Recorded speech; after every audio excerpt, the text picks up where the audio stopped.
ದೂರದರ್ಶನ ಚಂದನ ವಾಹಿನಿಯ ಪ್ರಸ್ತುತಿ ಶಕ್ತಿ ಕಾರ್ಯಕ್ರಮಕ್ಕೆ ತಮ್ಮೆಲ್ಲರಿಗೂ ಆತ್ಮೀಯ ಸ್ವಾಗತ ಹಾಗೂ ನಮಸ್ಕಾರ. ಸಮುದ್ರ ಮತ್ತು ಸಂವೇದನೆ ಅದೆಂತಹ ಅರ್ಥಗರ್ಭಿತ ಶಬ್ದಗಳು ಅಲ್ವಾ. ಇದು ಕಡಲೂರಿನ ಕಣ್ಮಣಿಯನ್ನ ಜೊತೆಗೆ ಸಮುದ್ರದೂರಿನ ಸಾಧಕಿ ಮಹಿಳೆಯನ್ನ ನಿಮಗಾಗಿ ಪರಿಚಯಿಸುವಂತಹ ಸಂಚಿಕೆ. ಅರಬ್ಬಿ ಸಮುದ್ರದ ಅಬ್ಬರದ ಅಲೆಗಳು ಒಂದು ಕಡೆ ಆದ್ರೆ ಅದಕ್ಕಿಂತ ಹೆಚ್ಚಿನ ಅಬ್ಬರದ ಬದುಕಿನ ಸವಾಲುಗಳ ಅಲೆಗಳು ಮತ್ತೊಂದು ಕಡೆ. ಈ ಎರಡೂ ಅಲೆಗಳಲ್ಲಿ ಈಜಿ ದಡ ಸೇರಿದಂತಹ ಮಹಿಳೆ ಇವರು. ಸ್ನೇಹಿತರೆ, ಒಂದು ವರ್ಗದ ಜನತೆ ಹೇಗೆ ನೆಲ ಅಥವಾ ಭೂಮಿಯನ್ನ ಅತ್ಯಂತ ವಿಶ್ವಾಸದಿಂದ ಅಥವಾ ಅತ್ಯಂತ ಆ ಭೂಮಿಯ ಮೇಲೆ ಅತ್ಯಂತ ಸಹಜವಾದ ಬದುಕನ್ನ ಕಟ್ಟಿಕೊಂಡು ಭೂಮಿಯ ಜೊತೆ ಅವಿನಾಭಾವ ಸಂಬಂಧವನ್ನ ಹೊಂದಿದ್ದಾರೋ, ಹಾಗೆ ಮತ್ತೊಂದು ವರ್ಗದ ಜನತೆ ನೀರಿನ ಮೇಲೂ ಸಹ ಅಷ್ಟೇ ಸಹಜವಾದಂತಹ ಧೈರ್ಯಯುತವಾದಂತಹ ಅವಿನಾಭಾವ ಸಂಬಂಧವನ್ನ ಕಟ್ಟಿಕೊಂಡಿದ್ದಾರೆ. ಸಮುದ್ರ ಅಂದ್ರೆ ಅದು ಕುತೂಹಲಗಳ ಜಗತ್ತು. ಇಂಥದ್ದೇ ಕುತೂಹಲಗಳಿಂದ ಎದ್ದು ಬಂದಂತಹ ಪಾತ್ರದ ಪರಿಚಯ ನಿಮಗಾಗಿ. ಪಾತ್ರ ಅಂದ್ರೆ ರಿಯಲ್ ಲೈಫ್ ಬಗ್ಗೆ ಮಾತಾಡ್ತಾ ಇಲ್ಲ, ರಿಯಲ್ ಲೈಫ್ನ ಪಾತ್ರ. ಅದೆಷ್ಟೋ ಅಲೆಗಳು ಎದುರು ಬಂದ್ರು, ಬದುಕಿನ ಸವಾಲುಗಳ ವಿರುದ್ಧ ನಿಂತರು, ಅದೆಲ್ಲದರ ಎದುರು ಈಜಿ ದಡ ಸೇರಿದಂತಹ ಮಹಿಳೆಯ ಕತೆ.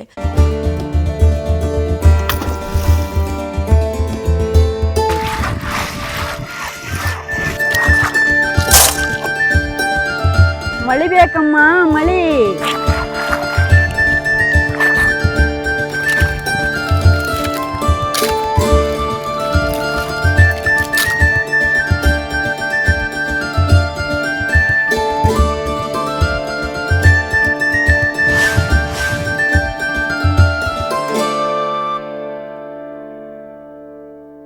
ಬರ್ಮಾಡ್ಕೊಳ್ಳೋಣ. ಉಡುಪಿ ಜಿಲ್ಲೆಯ ಬ್ರಹ್ಮಾವರ ತಾಲೂಕಿನ ಕೋಡಿ ಗ್ರಾಮದ ಶಾರದಮ್ಮನವರು. ನಮಸ್ಕಾರ ಶಾರದಮ್ಮ ಅವರೇ. ನಮಸ್ಕಾರ. ಹ್ಯಾಂಗಿದ್ರಿ? ಚೆನ್ನಾಗಿತ್ತು. ಮತ್ತಿನ್ನೆಂತಾರು ಮಾತಾಡಿಯಲ್ಲ, ಯಾಕಂತಂದ್ರೆ ನೀವು ಕೋಡಿ ಗ್ರಾಮದಿಂದ ಬಂದದ್ದು. ಕೋಡಿ ಶಾಸ್ತಾನ ಕೋಡಿಯಿಂದ ಉಡುಪಿ ತಾಲೂಕಿಂದ ಬಂದದ್ದು. ಆನಂದ ಕಾರೂರು ಮಗಳು, ಕೃಷ್ಣ ಕಾರೂರು ಹೆಂಡತಿ. ಇದೆಲ್ಲದಕ್ಕಿಂತ ದೊಡ್ಡದೇನು ಅಂತಂದ್ರೆ ನೀವೊಬ್ಬ ಸಾಧಕಿ ಮಹಿಳೆ, ಮೀನುಗಾರರು. ನೀವು ನಾವು ಉದ್ಯೋಗದ ಬಗ್ಗೆ ಹೇಳಿ ದಯವಿಟ್ಟು. ನಾವು ಉದ್ಯೋಗ ಅಂದ್ರೆ ಮೀನು ವ್ಯಾಪಾರ ನಮ್ಮದು. ಮೀನು ಹಿಡಿಯೋಕೆ ಹೋಗುದು, ಮಳಿಗೆ ಹೋಗುದು, ಮತ್ತೆ ಪಚ್ಚಲೆ ಕೃಷಿ ಅದೆಲ್ಲ ಮಾಡೋದು. ನಮ್ಮ ಜೀವನನೇ ಅದೇ. ಮೀನು ಮಾರೋದ್ರಲ್ಲಿ ಮಾತ್ರ ಇದ್ದೀರಾ ಅಥವಾ ಮೀನು ಹಿಡಿಯೋದು? ಮೀನು ಹಿಡಿಯೋಕೆ ಹೋಗಿ, ಮೀನು ವ್ಯಾಪಾರ ಮಾಡಿಕೆ ಹೋಗಿ, ಮತ್ತೆ ಮನೆಯಲ್ಲಿ ಕೆಲಸ ಮಾಡಿ, ಮಕ್ಕಳ ಜೀವನ ಮಾಡಿ, ಇದು ಮಾಡಿ, ಅಡುಗೆ ಎಲ್ಲ ಮಾಡಿ ಎಲ್ಲ ಇದು ಮಾಡೋದು. ಸೊ ಶಾರದಮ್ಮ ಅವರೇ, ನಿಮ್ಮ ಮಾತುಗಳನ್ನ ಕೇಳ್ತಾ ಇದ್ರೆ ಬಹಳ ಖುಷಿ ಆಗುತ್ತೆ. ಹಾಗೂ ನಿಮ್ಮಲ್ಲಿರೋ ಆ ಮುಗ್ಧತೆ ನೋಡಿದ್ರು ನಮಗೆ ನಿಜಕ್ಕೂ ಅದು ಹೆಮ್ಮೆ ಅಂತ ಅನ್ಸುತ್ತೆ. ನಿಮಗೆ ಅದು ನೀವು ಮಾಡ್ತಾ ಇರೋದು ಸಾಮಾನ್ಯ ವೃತ್ತಿ ಇರ್ಬೋದು, ನಮಗೆ ಅದು ನಿಜವಾಗ್ಲೂ ಸಾಧನೆ ಮಟ್ಟಕ್ಕೆ. ನಮ್ಮ ಜೀವನನೇ ಅದೇ ಉದ್ಯೋಗ, ಮೀನು ವ್ಯಾಪಾರ, ಮೀನುಗಾರಿಕೆ ಕೆಲಸ. ಈಗ ಮೀನುಗಾರಿಕೆ ಅಂತ ಬಂದಾಗ ನಿಮಗೂ ಗೊತ್ತಿರಬಹುದು, ತಲೆತಲಾಂತರಗಳಿಂದ ಮೀನುಗಾರಿಕೆ ನಡೀತಾನೆ ಇದೆ. ಎಷ್ಟೋ ವರ್ಷಗಳು ಅಂತ ಹೇಳೋದಕ್ಕೆ ಆಗೋದಿಲ್ಲ, ಆ ಲೆವೆಲ್ಗೆ ಮೀನುಗಾರಿಕೆ ನಡೀತಾನೆ ಇದೆ ನಮ್ಮ ಇಡೀ ಪ್ರಪಂಚದಲ್ಲಿ. ಆದರೆ ವಿಜ್ಞಾನ ಮತ್ತು ತಂತ್ರಜ್ಞಾನದ ಬಳಕೆಯಿಂದ ಸ್ವಲ್ಪ ಮೀನುಗಾರಿಕೆಯಲ್ಲಿ ಅಭಿವೃದ್ಧಿಗಳು ಕೂಡ ಆಗಿದೆ. ನೀವು ಯಾವ ಬಗೆಯ ಮೀನುಗಾರಿಕೆ ಮಾಡ್ತೀರಾ? ನಾವು ಒಳಗೆ ಹೋಗಿ ಬಲೆ ಬಿಡುವುದು, ಮತ್ತೆ ಬಲೆ ಬಿಟ್ಟು ಅದ್ರ ಮೇಲೆ ಮೀನು ಮಾರಾಟ ಮಾಡಿ ಬಂದು ಮೊಳಿಗೆ ಹೋಗುದು, ಮಳೆಗೆ ಹೋಗಿ ಬಂದು ಮತ್ತೆ ಬೇರೆ ಕೆಲಸ, ಮನೆಯಲ್ಲಿ ಕೆಲಸ ಮಾಡಿ ಮಕ್ಕಳಿಗೆಲ್ಲ ಇದು ಮಾಡಿ ಜೀವನ ಮಾಡೋದು. ಓಕೆ, ಶಾರದಮ್ಮ ಅವ್ರು ಹೇಳ್ತಾ ಇರೋದು ಒಂದು ಹೊಳೆಯಲ್ಲಿ ಮೀನು ಹಿಡಿಯುವಂತ ಕೆಲಸ, ಜೊತೆಗೆ ಮಳಿ ಹೆಕ್ಕುದು ಅಂತ ಹೇಳಿದ್ರಿ. ಅಂದ್ರೆ ಮಳಿ ಅಂದ್ರೆ ನಮ್ಮ ಕುಂದಾಪುರ ಭಾಷೆಯಲ್ಲಿ ಮಳಿ ಅಂತಾರೆ, ಅದನ್ನ ಕಪ್ಪೆ ಚಿಪ್ಪು ಅಂತ ಕೂಡ ಕರೀತಾರಲ್ವಾ? ಕಪ್ಪೆ ಚಿಪ್ಪಿ ಗುದ್ದಿ ಅದು ಅದು ಮಾಂಸ ತೆಗೆದು ಸೇಲ್ ಮಾಡಿ ನಮ್ಮ ಜೀವನ ಇದು ಮಾಡ್ತೀವಿ. ನಾವು ಜಾಗ ತಕೊಂಡು ಮನೆ ಕಟ್ಟಿ ಮಕ್ಳಿಗೆ ಮದುವೆ ಮಾಡಿ 3 ಜನ ಮಕ್ಕಳು. ನನ್ಗೆ 2 ಹೆಣ್ಣು 1 ಹುಡುಗ. ಮಕ್ಳಿಗೆ ಮದುವೆ ಆಯ್ತು. ಅಂದ್ರೆ ಎಲ್ಲವೂ ನಿಮಗೆ ಸಿಕ್ಕಿರುವಂತದ್ದು ಈ ಮೀನುಗಾರಿಕೆಯಿಂದ. ನಮ್ಗೆ ಬೇರೆ ಉದ್ಯೋಗ ಯಾವುದೂ ಇಲ್ಲ. ನಾವು ಮೀನು ವ್ಯಾಪಾರದಿಂದ ಜೀವನ ಮಾಡಿ ಮಕ್ಕಳನ್ನೆಲ್ಲ ಸಾಕಿ ದೊಡ್ಡದು ಮಾಡೋದು. ಹಾಗಾದ್ರೆ ನೀವು ನಿಮ್ಮ ಗಂಗಾ ಮಾತೆಗೆ ಚಿರಋಣಿ ಆಗಿರ್ತೀರಾ. ನಮ್ ಗಂಗಾ ಮನೆಯೇ ನಮ್ಗೆ ದೇವ್ರು. ಸಾಮಾನ್ಯವಾಗಿ ಮೀನುಗಾರಿಕೆಯಲ್ಲಿ ಸಮುದ್ರಕ್ಕೆಲ್ಲ ಹೋಗ್ಬೇಕಂತಂದ್ರೆ ಅದು ಗಟ್ಟಿ ಗುಂಡಿಗೆ ಬೇಕಪ್ಪ, ಆ ಅಲೆಗಳ ಜೊತೆ ನಾವು ಹೆಂಗ್ ಸೆಣಸಾಡೋದು, ಈ ರೀತಿ ಎಲ್ಲ ಇರುತ್ತೆ. ಬಟ್ ನಿಮಗ್ ಹೆಂಗ್ ಸಾಧ್ಯ ಆಯ್ತು ಅದು ಅಂತ ಭಯ ಆಗೋದಿಲ್ವಾ? ನಮ್ಗೆ ಚಿಕ್ಕದಿರುವಾಗ ನಮ್ಗೆ ಅಪ್ಪ ಅದೇ ಮೀನು ವ್ಯಾಪಾರ ಮೀನುಗಾರಿಕೆ ಇದೆ ಕೆಲಸ ಕಲಿಸಿ ಕೊಟ್ಟು ಕಡೆ ದೊಡ್ಡ ನಮಗೆಲ್ಲ ಮದುವೆ ಮಾಡಿ ಕಳಿಸಿ ಕೊಟ್ರ ಮೇಲೆ ನಮ್ಗೆ ಅದೇ ನಮ್ಮ ಗಂಡ ಅದೇ ಕೆಲಸ ಮಾಡ್ತಿದ್ರು. ನಾವು ಗಂಡನ ಒಟ್ಟಿಗೆ ಹೋಗಿ ಅದೇ ಕೆಲಸ ಮಾಡಿ ಜೀವನ ಮಾಡ್ತಿದ್ವಿ. ಸಮುದ್ರಕ್ಕೆ ಮೊದಲನೇ ಸಲ ಹೋಗಿದ್ದು ಅಪ್ಪನ ಜೊತೆ ಕೈ ಹಿಡ್ಕೊಂಡು 12 ವರ್ಷ 13 ವರ್ಷ 12 ವರ್ಷದಲ್ಲೇ ಹೋಗಿದ್ರಿ ಸಮುದ್ರದಲ್ಲಿ. ಮತ್ತೆ ಅಪ್ಪ ನಿಮಗೆ ಈಜಾಡೋದು ಕಲ್ಸ್ಕೊಟ್ಟಿದ್ದಾರೆ ಅಂತ ಹೇಳ್ತಾ ಇದ್ರು. ಮೀನು ಹಿಡಿದು ಕಲ್ಸಿದ್ರು.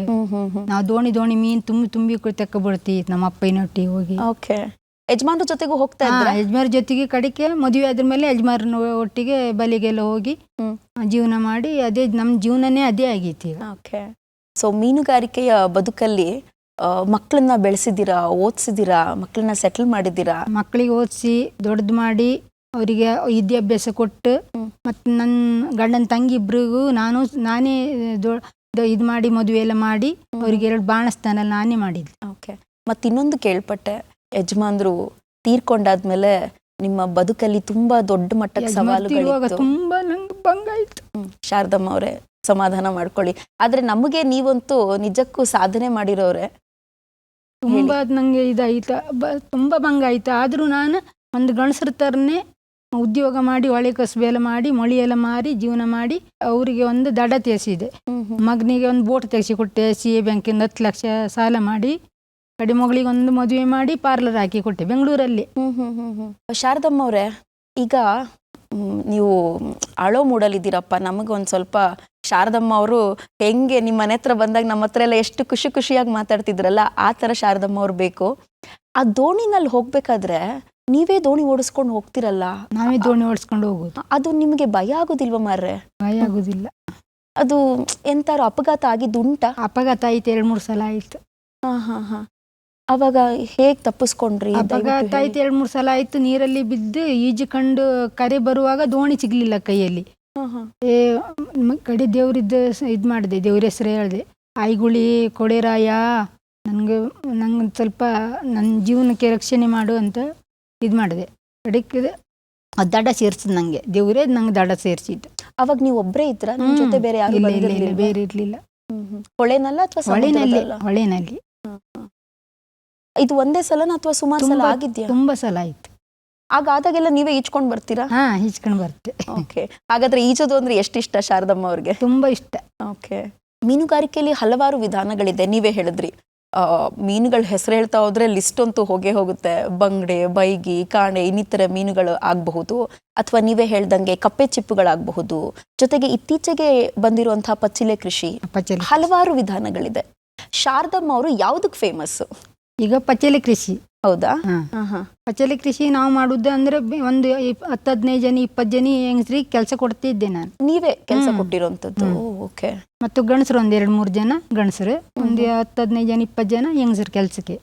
ಅದು ಮಳಿ ಎಲ್ಲ ಇದು ಮಾಡಿ ಕ್ಲೀನ್ ಮಾಡಿ ತೊಳೆದು ಅದು ಬಟ್ಟೆಗೆ ಹಾಕಿ ಕಟ್ಟಿ ಅದು ನೀರಲ್ಲಿ ಇದು ಮಾಡಬೇಕು.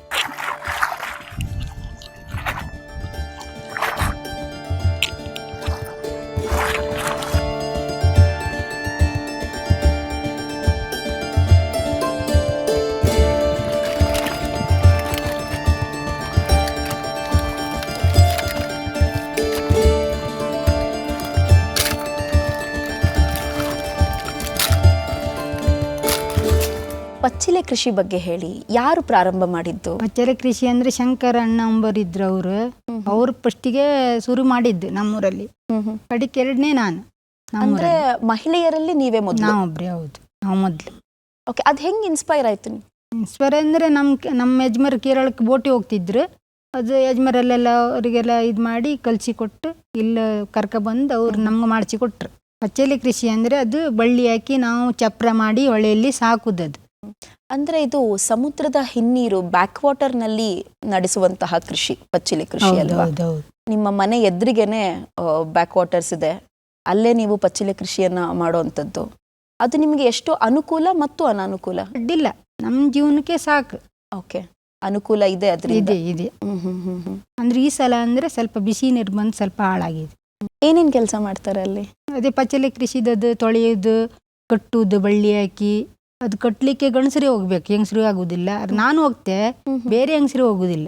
ಓಕೆ, ಕಟ್ಟಿಗೆ ಅದು ಬಳ್ಳಿ ಎಲ್ಲ ಇದು ಮಾಡಿ ಹತ್ರ ಹತ್ರ ಆಗಬಾರ್ದು, ಅದು ದೂರ ದೂರ ಇರಬೇಕು. ಅದು ಒಳ್ಳೆ ಇದಾದರೆ ಒಳ್ಳೆ ದೂರ ದೂರ ಇದ್ದರೆ ಒಳ್ಳೆ ಬೆಳವಣಿಗೆ ಆಗುತ್ತೆ. ಅದು ಇಲ್ದಿದ್ರೆ ನೀರು ಬಂದು ಬೇರೆ ಇದೆಲ್ಲ ಬಂದು ಬೇರೆ ಹಾಳಾಗುತ್ತೆ ಇಲ್ದಿದ್ರೆ. ಪಚ್ಚಿಲೆ ಕೃಷಿ ಆಗಬಹುದು ಅಥವಾ ನಿಮ್ಮ ಓವರ್ ಆಲ್ ಮೀನುಗಾರಿಕೆ ಏನಿದೆ ಇದೆಲ್ಲದಕ್ಕೂ ಒಂಥರ ಒಂಟಿ ಮಹಿಳೆ ನೀವು. ಒಂದಷ್ಟು ಸಹಾಯ ಇದ್ದೇ ಇರುತ್ತೆ ಫ್ಯಾಮಿಲಿ ಅಥವಾ ನೆರೆಹೊರೆಯವರು ಅವರಿಂದ. ಆದರೂ ಎಷ್ಟೋ ವಿಷಯದಲ್ಲಿ ನೀವು ಒಂಟಿಯಾಗೂ ಇರ್ತೀರ. ಈ ಸಹಾಯದ ಬಗ್ಗೆ ಹೇಳಿ. ನೆರೆಹೊರೆಯವರೆಲ್ಲ ಒಳ್ಳೆ ನಮ್ಗೆ ಸಪೋರ್ಟ್ ಇದ್ರು. ನನ್ನ ಮಗ ಮಗಳು ಮನೆಯವರು ಎಲ್ಲರೂ ಸಪೋರ್ಟ್ ಇದ್ರು. ಎಲ್ಲರೂ ಸಪೋರ್ಟಿಂದ ನಾನು ಅದು ಕೆಲಸ ಮಾಡುವುದು. ಪಚ್ಚಿಲೆ ಕೃಷಿ ಬಗ್ಗೆ ಖಾಲಿ ಮಾತನಾಡಿದ್ರೆ ಸಾಕಾಗೋದಿಲ್ಲ, ಅದ್ರ ಬಗ್ಗೆ ನಿಮಗೆ ತೋರಿಸ್ಬೇಕಲ್ವಾ. ಇದೇ ಕುತೂಹಲದಿಂದ ನಾವು ಶಾರದಮ್ಮನವರ ಜೊತೆ ಉಡುಪಿಗೆ ಪ್ರಯಾಣ ಬೆಳೆಸಿದ್ವಿ. ಶಾರದಮ್ಮ ಅವರ ಮನೆ ಮುಂದೆನೇ ಇರುವಂತಹ ಬ್ಯಾಕ್ ವಾಟರ್ಸ್ನಲ್ಲಿ ಅವರೇ ಕೃಷಿಯಲ್ಲಿ ತೊಡಗಿರುವಂತಹ ಒಂದು ವಿಧಾನವನ್ನ, ಪಚ್ಚಿಲೆ ಕೃಷಿಯ ವಿಧಾನಗಳನ್ನ ನೋಡಿದ್ವಿ. ನಿಮಗೆ ಅದನ್ನ ತೋರಿಸ್ತಿಲ್ಲ ಅಂತಂದ್ರೆ ನಮ್ಮ ಕಾರ್ಯಕ್ರಮ ನಿಜಕ್ಕೂ ಅಪೂರ್ಣ ಆಗುತ್ತೆ. ಹಾಗಾದ್ರೆ ನೋಡೋಣ. ಈಗ ಬೆಳಗ್ಗೆ ಬಂದ್ರೆ ಸಂಜೆ ಮನೆಗೆ ಹೋಗ್ತಿರಲ್ಲ, ಊಟ ಎಲ್ಲ ಹಂಗೆ ದೋಣಿಲಿ ಎತ್ಕೊಂಡ್ ಬಂದ್ಬಿಡ್ತೀರಾ? ನಾವು ಅನ್ನ ತಕೊಂಡು ಹೋಗ್ತೀವಿ, ದೋಣಿಗೆ ತಗೊಂಡ್ ಬಂದ್ಬಿಡ್ತೀರಾ?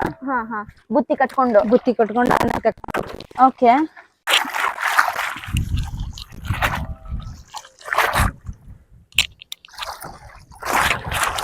ಇದು ಇವಾಗ ಮರಿನಾ ಅಥವಾ ಹೆಂಗೆ? ಇದು ದೊಡ್ಡದೈತಿ, ದೊಡ್ಡದಾಗಿದೆಯಾ ಇದು? ದೊಡ್ಡದೈತಿ. ಈಗ ಸ್ವಲ್ಪ ಈಗ ಬಿಸಿ ನೀರು ಬರ್ತಿತ್ತಲ್ಲ, ಓಪನ್ ಆಗ್ತಿ ಉಂಟು. ಓಕೆ. ಓಹೋ, ಇದಿಷ್ಟು ಇವಾಗ ಬಳ್ಳಿಗೆ ಹಾಕಿ ನೀವು ಬಿಟ್ಟಿರೋದು ನೀರಲ್ಲಿ? ಬಳ್ಳಿ ಬಟ್ಟೆ ಹಾಕಿ ಅದು ಬಟ್ಟೆ ಹೆಂಗಸ್ರಿ ಆಗ್ಬೇಕು ಕೆಲ್ಸಕ್ಕೆ. ಇದ್ರೊಳಗೆ ಮಾಂಸ ಇರುತ್ತಾ? ಒಳ್ಳೆ ಮಾಂಸ ಇದು. ಕೇರಳದಲ್ಲಿ ಗೋದಲ್ಲಿ ಎಲ್ಲ ಒಳ್ಳೆ ಡಿಮ್ಯಾಂಡ್ ಇದೆ. ಹೌದಾ? ಶಾರದಮ್ಮ ಅವರೇ, ಮೊದಲನೇದಾಗಿ ಇಡೀ ಜಾಗದ ಬಗ್ಗೆ ಹೇಳಿ. ಇದಿಷ್ಟು ನೀವೇ ಮಾಡ್ಕೊಂಡಿರೋದು? ಇಷ್ಟು ನಾವೇ, ಇಲ್ಲಿಂದ ಅಲ್ಲಿವರೆಗೆ ನಮ್ದೇ. ಮತ್ತೆ ಬೇರೆ ಬೇರೆ ಜನ ಇದುಂಟು ಆಚೆಗೆಲ್ಲ. ನಮ್ದು ನಮ್ಮ ಇದ್ರಲ್ಲಿ ನಮ್ಮ ಜಾಗದಲ್ಲಿ ನಾವು ಹಾಕಿದ್ದು. ಓಕೆ. ಇದು ಒಂದರಿಂದ ಎಷ್ಟು ಇನ್ಕಮ್ ಬರ್ಬೋದು ಶಾರದಮ್ಮ ಅವರೇ? ಇನ್ಕಮ್ ಅಂದ್ರೆ ಸ್ವಲ್ಪ ದೊಡ್ಡದಿದ್ರೆ ರೇಟ್ ಸಿಕ್ಕಿದ್ರೆ ಒಳ್ಳೇದ ಇನ್ಕಮ್ ಬರುತ್ತೆ. ಇಲ್ದಿದ್ರೆ ಅದರ್ಸ ಎಲ್ಲ ತುಂಬಾ ಹಾಳಾಗಿ ಎಲ್ಲ ತುಂಬಾ ಲೋಸ್ ಆಯ್ತು.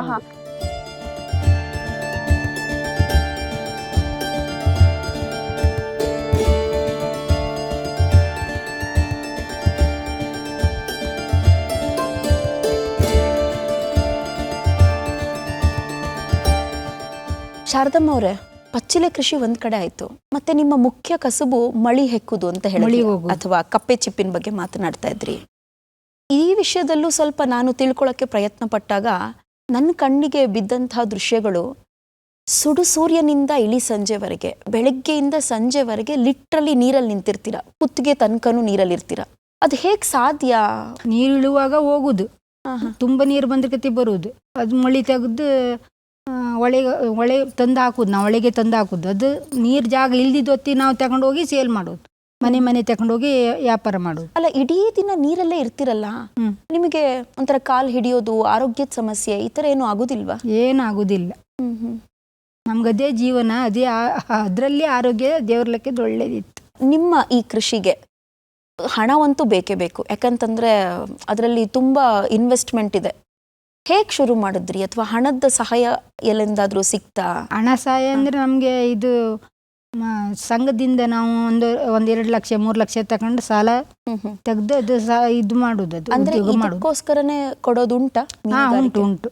ಅದು ನಮ್ಗೆ ಗೌರ್ಮೆಂಟ್ ಇಂದ ಸಂಘ ಉಂಟು, ನವೋದಯ ಸಂಘ. ಅದ್ರಲ್ಲಿ ಒಂದು 3 ಲಕ್ಷ ತೆಗ್ದಿದ್ದೇನೆ.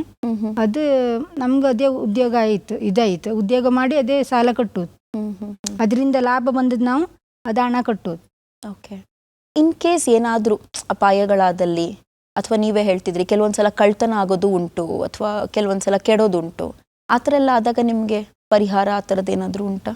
ಪರಿಹಾರ ಸಿಕ್ಕಿದೆ, ಗೌರ್ಮೆಂಟ್ ಇಂದ ನಮ್ಗೆ ಸಿಕ್ಕಿದೆ. ಓಕೆ, ತುಂಬಾ ಸಿಕ್ಕಿದೆ. ಆದ್ರೂ ಅದು ಹಾಳಾದ್ರೂ ನಮ್ಗೆ ಸಿಗುದಿಲ್ಲ. ಸಬ್ಸಿಡಿ ಎಲ್ಲ ಸಿಕ್ಕಿದೆ ನಮ್ಗೆ ತುಂಬಾ ಸಲ. ಓಕೆ. ದೋಣಿ ನಡೆಸೋದ್ರ ಜೊತೆಗೆ ಈಜ್ ಬರುತ್ತೆ ಅಂತ ಹೇಳಿದ್ರಿ, ಏನಾದ್ರೂ ಅಪಘಾತ ಆದ್ರೆ ನಾನೇ ಈಜಾಡ್ಕೊಂಡು ಬಂದಿದ್ದೀನಿ ಅಂತ ಹೇಳಿದ್ರಿ. ನೀವು ವಾಪಸ್ ಬರೋದಿರ್ಲಿ, ಯಾರಿಗಾದ್ರೂ ಅಪಘಾತ ಆದಾಗ ನೀವ್ ಯಾರನ್ನಾದ್ರೂ ಕಾಪಾಡಿದ್ದೀರಾ? ಕಾಪಾಡಿದೆ. ದಡ ಅಂತ ಅವರು ಇಳಿದ್ರು, ನೀರಿಲ್ಲ ಅಂತ ಹೇಳಿದ್ರು.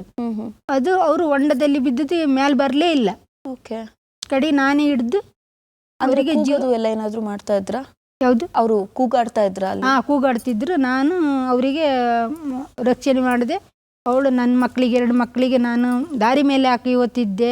ನೀನು ರಕ್ಷಣೆ ಮಾಡಿದೆ ನಂಗೆ ಅಂತೇಳಿ ನಂಗೆ ಒಳ್ಳೆ ಇದು ಮಾಡ್ರು. ಅವರಿಂದ ನಂಗೆ 5,000 ರೂಪಾಯಿ ಸಹಾಯ ಸಹ ಮಾಡಿದ್ರು. ಹೌದಾ? ನನ್ನ ಜೀವ ನೀನು ನಂದು ಜೀವನೇ ಇದು ಮಾಡಿದೆಯಲ್ಲ, ಬಚಾವ್ ಮಾಡಿದೆಯಲ್ಲ ಅಂದೇಳಿ ಒಂದು 5,000 ರೂಪಾಯಿ ಸಹ ಸಹಾಯ ಮಾಡಿದ್ರು. ಅವ್ರ ಹೆಸರು ಜ್ಞಾಪಿಸ್ಕೊಳ್ತೀರಾ? ಗುಲಾಬಿ ಅಂತ. ಗುಲಾಬಿ ಅವರ. ನಿಮಗೆ ನೀವು ಮಾಡೋದು ಬರೀ ಕೆಲಸ ಅಷ್ಟೇ, ಮನೆಗೋಸ್ಕರ ಮಾಡಿದ್ರಿ, ಮಕ್ಕಳು ಭವಿಷ್ಯಕ್ಕೋಸ್ಕರ ಮಾಡಿದ್ರಿ, ಆದರೆ ನಮಗೆ ಅದರಲ್ಲಿ ಏನೋ ಒಂದು ದೊಡ್ಡ ಸಾಧನೆ ಕಾಣಿಸುತ್ತೆ. ಒಂಥರ ಕೆಚ್ಚದೆಯ ಮಹಿಳೆ ಥರ ಕಾಣಿಸ್ತಿದ್ದೀರ ನಮಗೆ. ಮತ್ತೆ ಅದೇ ಪ್ರಶ್ನೆ, ಆ ಅಲೆಗಳು ಅಥವಾ ಅದ್ರ ವಿರುದ್ಧ ನಿಲ್ಲುವಂತಹ ಸವಾಲುಗಳು ಇದು ನಿಮಗೆ ಭಯ ಕೊಡಿಸಿದ್ಯೋ ಅಥವಾ ಒಂಥರ ನೆಮ್ಮದಿಯ ಜೀವನ ಕೊಟ್ಟಿದ್ಯೋ? ಭಯ ಕೊಡಿಸ್ಲಿಲ್ಲ, ನೆಮ್ಮದಿಯಿಂದ ನಾನು ಜೀವನ ಮಾಡ್ತಿದ್ದೆ. ನೆಮ್ಮದಿ, ಖುಷಿಯಾಗುತ್ತೆ. ಒಳಗೆ ಹೋಗಿ ಮಳಿ ತೋರುವುದು, ಕಪ್ಪೆ ಚಿಪ್ಪು ತೋರುವುದು, ಪಚ್ಚಲಿ ಕೃಷಿದು, ದೋಣಿಯಲ್ಲಿ ಹೋಗಿ ಕೆಲಸ ಮಾಡೋದು ತುಂಬ ಖುಷಿ ಕೊಡೋದು. ಸಾಮಾನ್ಯವಾಗಿ ನಿಮಗೂ ಗೊತ್ತಿರೋ ಥರ ಮೀನುಗಾರಿಕೆಯಲ್ಲಿ ಗಂಡಸರು ಜಾಸ್ತಿ ಕೆಲಸ ಮಾಡ್ತಾರೆ. ಮೀನು ಬೋಟಿಗೆಲ್ಲ ಹೋಗ್ಬಿಟ್ರೆ 15-20 ದಿವಸ ಮನೆ ಕಡೆ ಬರೋದೇ ಇಲ್ಲ. ಅಂದರೆ ತುಂಬ ಒಂಥರ ಸಾಹಸಮಯವಾದಂತಹ ವೃತ್ತಿ ಮೀನುಗಾರಿಕೆ. ಅದರಲ್ಲಿ ಗಂಡಸರು ತುಂಬ ಜನ ಇರ್ತಾರೆ. ಅವರ ಮಧ್ಯ ನಿಮ್ಮಂಥ ಹೆಣ್ಣು ಮಗಳು ನಾನೂ ಮಾಡ್ತೀನಿ, ನನ್ನ ಕೈಲೂ ಸಾಧ್ಯ ಆಗುತ್ತೆ ಅಂತ ಬಂದಾಗ ಗಂಡಸರಿಂದ ನಿಮಗೆ ಒಳ್ಳೆ ಸಪೋರ್ಟ್ ಸಿಕ್ಕಿದ್ಯಾ? ಗಂಡಸರಿಂದ ಒಳ್ಳೆ ಸಪೋರ್ಟ್ ಸಿಕ್ಕಿದೆ. ಅವರು ಸಹ ಸಹಾಯ ಮಾಡ್ತಾರೆ ನಮಗೆ. ಮನೆ ಹತ್ರ ಬಲಿ ಎಲ್ಲ ಜಾಸ್ತಿ, ನಮಗೆ ಜಾಸ್ತಿ ಕೆಲಸ ಆದರೆ ಬಂದು ಕೆಲಸ ಮಾಡಿ ಕೊಡ್ತಾರೆ, ಅದೆಲ್ಲ ಸಪೋರ್ಟ್ ಕೊಡ್ತಾರೆ. ಈಗ ತರಬೇತಿ ಬಗ್ಗೆ ಹೇಳ್ತೀರಾ? ನೀವು ಈ ಮೀನುಗಾರಿಕೆಯಲ್ಲಿ ಮೀನು ಹಿಡಿಯೋದು ಹೇಗೆ ಅಥವಾ ಮಳಿ ಹೆಕ್ಕುದು ಹೇಗೆ, ಯಾರು ಹೇಳ್ಕೊಟ್ರು, ಯಾವ ರೀತಿ ತರಬೇತಿ ಕೊಟ್ರು? ಅದು ನಮ್ಮ ಅಪ್ಪಯ್ಯ ಹೇಳಿ ಕೊಟ್ಟದ್ದು. ಹೌದಾ? ಓಕೆ. ಅಪ್ಪ ಏನ್ ಬಿಟ್ಟು ಬೇರೆ ಯಾರಾದ್ರೂ ಹೇಳ್ಕೊಟ್ಟವ್ರು? ಕಡಿಕೆ ಯಜಮಾನ್ರು. ನಮ್ಮ ಗೌರ್ಮೆಂಟ್ ಕಡೆಯಿಂದ ಯಾವ್ದಾದ್ರು ತರಬೇತಿ ಸಿಕ್ಕಿದ್ಯಾ? ನಮ್ದು ಇದ್ರಲ್ಲೇ ನಾವು ಮಾಡೋದು. ಗೌರ್ಮೆಂಟಿಂದ ತರಬೇತಿ ಏನು ಸಿಗ್ಲಿಲ್ಲ. ಇದು ಪಚ್ಚಲೆ ಕೃಷಿದ್ ಮಾತ್ರ ಪಂಚಾಯತಿ ಲೈಸೆನ್ಸ್ ಇದ್ರೆ ಮಾತ್ರ ನಮ್ಗದು ಮಾಡೋಕೆ ಅವಕಾಶ. ಪಚ್ಚಲೆ ಕೃಷಿ ಇದು. ಪಚ್ಚಿಲೆ ಕೃಷಿಗೆ ಎಷ್ಟು ದಿನ ಟ್ರೈನಿಂಗ್ ಕೊಡ್ತಾರೆ ನಿಮ್ಗೆ? ಈ ತರ ಹೇಗ್ ಮಾಡೋದು, ಹೊಳೆಲ್ ಹೇಗೆ ಅದನ್ನ ಕೃಷಿ ಮಾಡೋದು ಅಂತೆಲ್ಲ? ಅದು ಅವ್ರು ಟ್ರೈನಿಂಗ್ ಕೊಡುದಿಲ್ಲ, ಅವ್ರಿಂದ ನಾವೇ ಮಾಡೋದು. ನಮ್ಮ ಸ್ವಂತ ಉದ್ಯೋಗದಿಂದ ನಾವು ಮಾಡೋದು, ಅದರಿಂದ ಟ್ರೈನಿಂಗ್ ಇಲ್ಲ. ಆದ್ರೆ ನಿಮಗೆ ಸಹಕಾರ ಸಿಕ್ಕಿದೆ? ಸೌಲಭ್ಯಗಳು. ಹೌದು, ನಮ್ಗಿದು ಪಚ್ಚಲೆ ಕೃಷಿಯಿಂದ ಸಿಕ್ಕಿದ್ದು. ಆದ್ರೆ ನನಗೇನನ್ಸುತ್ತೆ ಅಂದ್ರೆ, ಈಗ ಸಾಮಾನ್ಯವಾಗಿ ನಮ್ಮ ಮನೆಗಳಲ್ಲಿ ನಮ್ಮ ಹಿತ್ತಲಲ್ಲಿ ಗಿಡ ಹಾಕಿರ್ತೀವಿ, ಅಲ್ಲಿಂದ ಒಂದು ತರಕಾರಿ ಕಿತ್ಕೊಂಡು ಬಂದು ಅಡಿಗೆ ಮಾಡ್ತೀವಿ. ಹಾಗೆ ನಿಮಗೆ ಮನೇಲಿ ಏನಾದ್ರೂ ಪದಾರ್ಥ ಮಾಡ್ಬೇಕು ಅಂತಂದ್ರೆ ಹೊಳೆಗೆ ಹೋಗಿ ಬಲೆ ಬಿಟ್ಟು ಮೀನು ಹಿಡ್ಕೊ ಬಂದು ಸಾರು ಮಾಡೋದು. ಮತ್ತೆ ಅದ್ರಲ್ಲಿ ಇನ್ನೊಂದು ವಿಶೇಷ, ಶಾರದಮ್ಮ ಅವ್ರ ಬಗ್ಗೆ ಹೇಳಲೇಬೇಕು. ಮಧ್ಯರಾತ್ರಿಲಿ ದೋಣಿಗೆ ಹೋಗ್ತಾರಂತೆ. ಮಧ್ಯರಾತ್ರಿಲಿ ಹೋಗಿ ಏಡಿ ಹಿಡ್ಕೊಂಡು ಬರ್ತಾರೆ. ಏಡಿ ಹಿಡ್ಕೊಂಡು ನಾವು ತಂದು ಸಾರು ಮಾಡ್ತೀವಿ. ಜಾಸ್ತಿ ಇದ್ರೆ ಮಾರಾಟ ಮಾಡ್ತೀವಿ.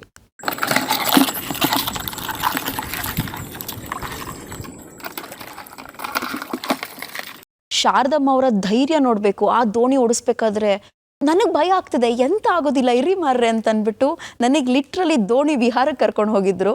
ಸೊ ಇದನ್ನ ನೋಡ್ಬೇಕಲ್ವಾ ವೀಕ್ಷಕರೇ? ಬನ್ನಿ ಹಾಗಾದ್ರೆ ಇಡೀ ಸಾಸ್ತಾನದ ಕೋಡಿ ನದಿನಲ್ಲಿ ಶಾರದಮ್ಮ ಅವರ ದೋಣಿ ವಿಹಾರ ಎಷ್ಟು ಚೆನ್ನಾಗಿತ್ತು ಅಂತ ನೋಡೋಣ ಬನ್ನಿ. ದೋಣಿಲ್ ಹೋಗಿದ್ದೀನಿ, ಬೋಟಲ್ಲಿ ಹೋಗಿದ್ದೀವಿ, ಶಿಪ್ಪಲ್ಲಿ ಹೋಗಿದ್ದೀವಿ.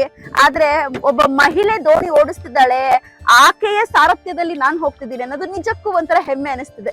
ಹೇಗೆ ಹೇಳೋದು ಅಂತ ಗೊತ್ತಾಗ್ತಿಲ್ಲ. ಅಂದ್ರೆ ಅಷ್ಟು ಖುಷಿ ಆಗ್ತಾ ಇದೆ. ಫಸ್ಟ್ ಆಫ್ ಆಲ್ ಈ ತರ ಕುತ್ಕೊಂಡು ಮಾತುಕತೆ ನನ್ಗೆ ತುಂಬಾ ವಿಶೇಷ ಅನಿಸ್ತಿರೋದು. ನಮ್ಗೆ ಇಷ್ಟ ಅದು. ನಮ್ಗೆ ಅಷ್ಟು ಕೆಲಸ ಮತ್ತೆ ಬೇರೆ ಜನಿಗೆಲ್ಲ ಇದೆಲ್ಲ ಇದ್ರಿಂದ ಎಲ್ಲ ಕೆಲ್ಸಕ್ಕೆಲ್ಲ ಜನ ಮಹಿಳೆಯರಿಗೆಲ್ಲ ಕೆಲಸ ಕೊಡ್ತಿದ್ದೇವೆ. ಒಂದ್ 25 ಜನ 20 ಜನ ಅದು ಈ ಮರಿ ಬಂದಂಗೆ. ನಮ್ಗೆ ಎಷ್ಟು ಜನ ಕೆಲ್ಸ ಬೇಕೋ ಅಷ್ಟು ಜನ ನಾವು ಕೆಲ್ಸಕ್ಕೆ ಹಾಕೊಂಡು ಈ ಕೆಲಸ ಮಾಡ್ತಿದ್ದೇವೆ. ಈಗ ಬೆಳಿಗ್ಗೆ ಬಂದ್ರೆ ಸಂಜೆ ಮನೆಗೆ ಹೋಗ್ತಿರಲ್ಲ, ಊಟ ಎಲ್ಲ ಹಂಗೆ ದೋಣಿಲಿ ಎತ್ಕೊಂಡ್ ಬಂದ್ಬಿಡ್ತೀರಾ? ಊಟ ಎಲ್ಲ ನಾವು ಅನ್ನ ತಕೊಂಡು ಹೋಗ್ತೀವಿ, ದೋಣಿಗೆ ತಗೊಂಡ್ ಬಂದ್ಬಿಡ್ತೀರಾ? ಬುತ್ತಿ ಕಟ್ಕೊಂಡು ಅನ್ನ ಕಟ್ಕೊಂಡು. ಓಕೆ.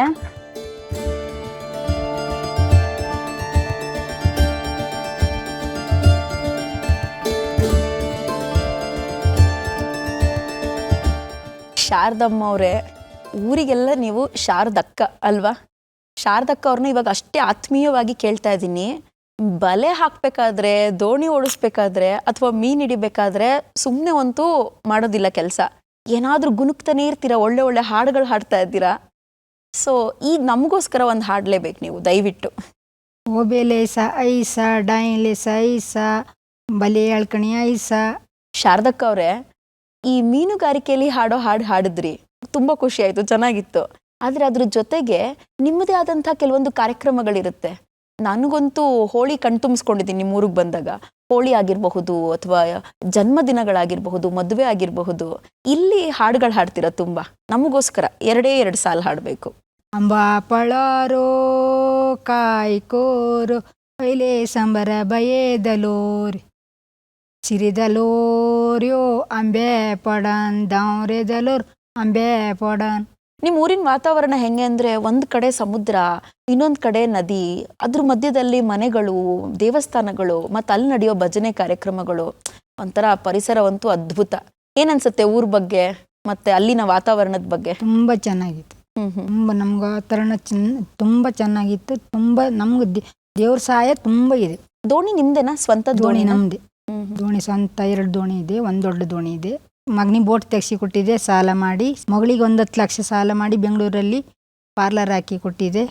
ಒಟ್ಟಾರೆ ನಿಮ್ಮ ಇಡೀ ಜೀವನವನ್ನ ನೋಡೋದಾದ್ರೆ, ನೀವು ಖುದ್ದು ಕೆಲಸ ಮಾಡ್ತಾ ಇದ್ದೀರಾ.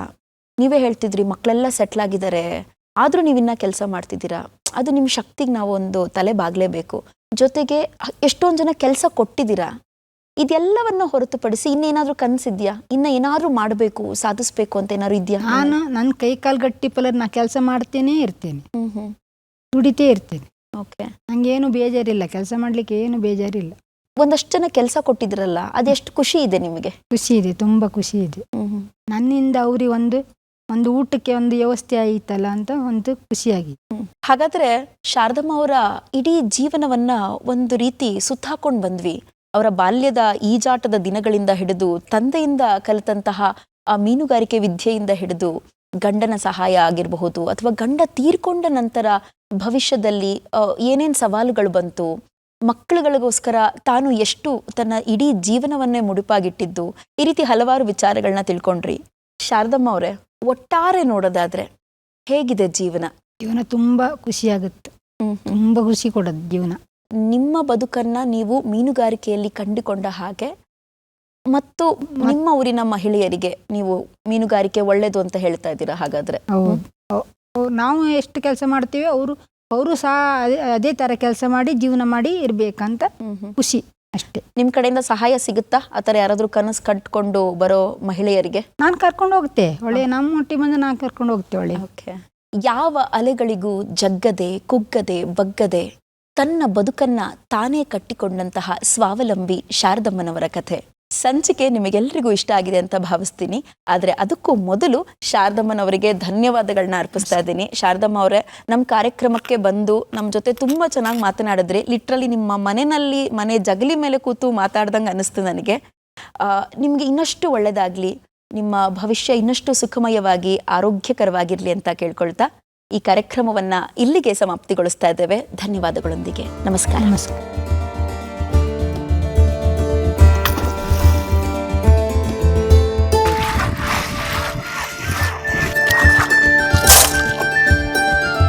ಮಳಿ ಬೇಕಮ್ಮ, ಮಳಿ.